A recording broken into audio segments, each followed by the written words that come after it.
Okay, in this video I'm going to demonstrate in-cell searching. So let's press the Help button on the PostTrans toolbar.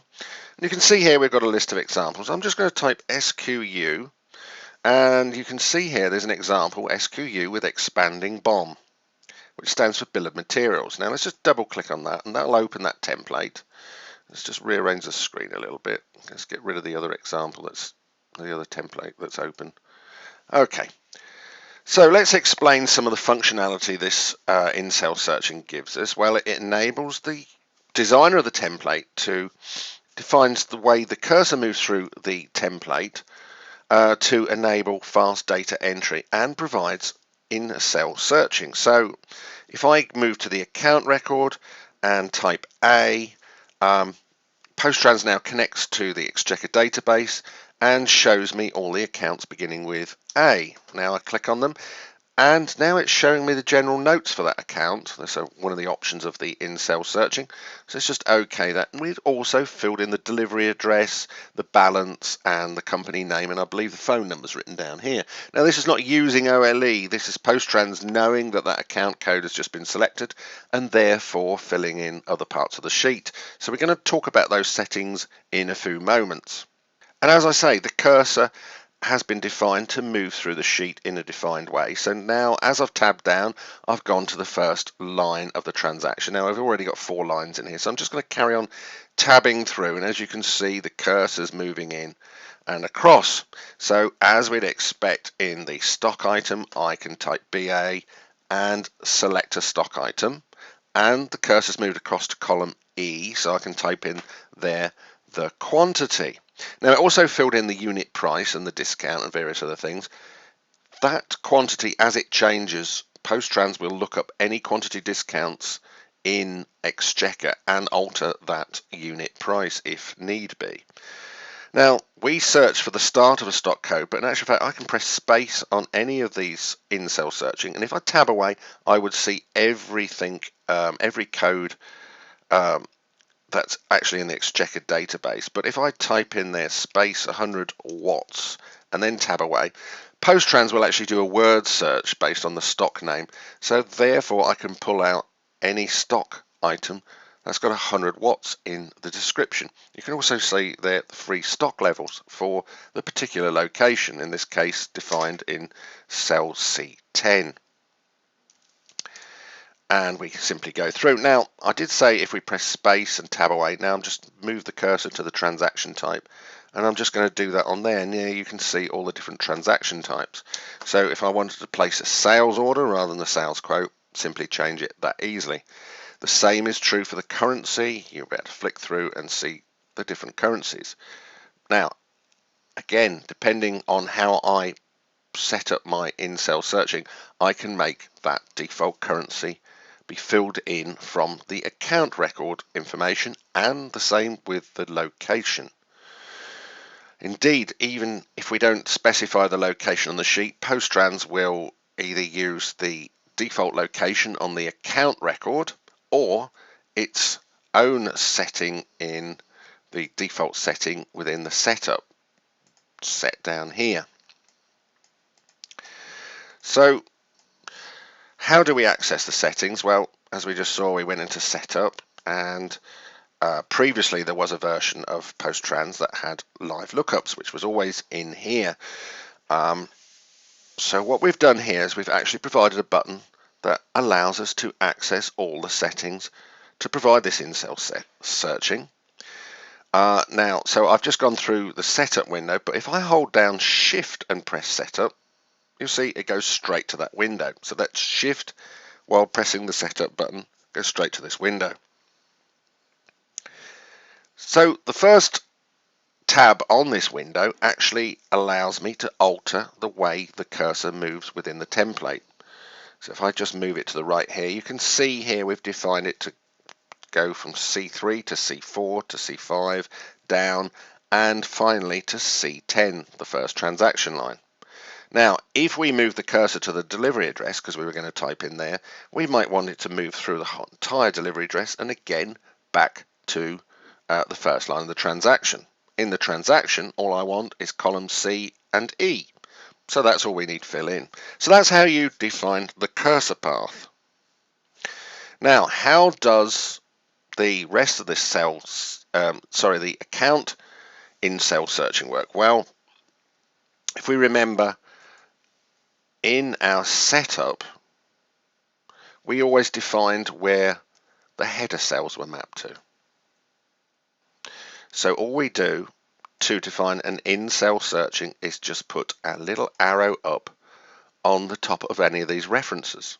So here you can see I've enabled transaction type and account type, C3 and C4, to be in-cell search enabled. If I want to turn that off, all I do is just delete that from the reference. Let's just put it back on. And indeed, if I go to the second tab in, you'll see here there's my reference to my account, my location search and my currency. So that's how we enable it in the header of the transaction. How do we enable it in the lines of the transaction? Let's just have a look at the tags. Now we can see we have an arrow up at the end of the stock code. Now that arrow up denotes that PostTrans is providing a in-cell searching or lookup of information on this column. You'll also notice the same thing on the quantity. Now, why is it on the quantity? Well, it needs to know when the quantity changes. So the in-cell searching needs to be enabled. Thus, it can then look up the unit price based on quantity discounts.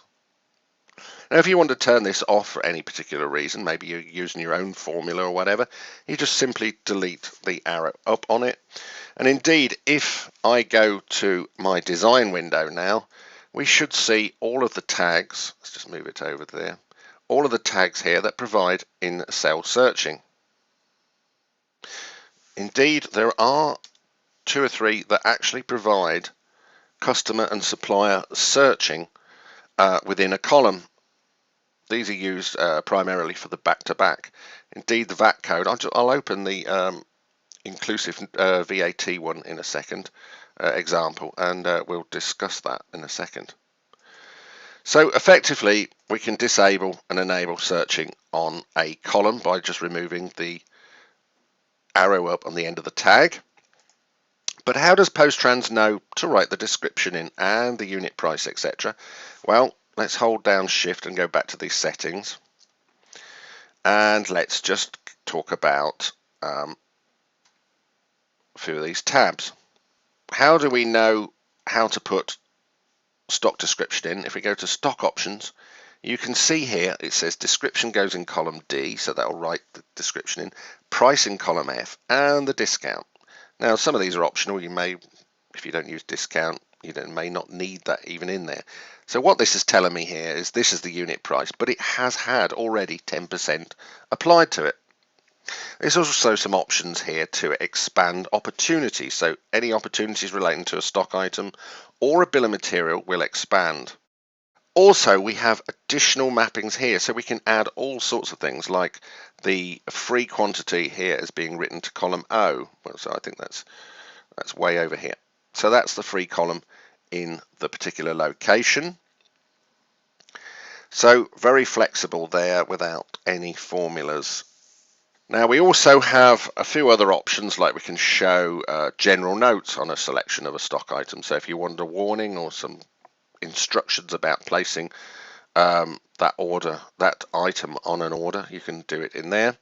If we go into account options, we can indeed show the general notes, and I think it popped up earlier when we selected an account.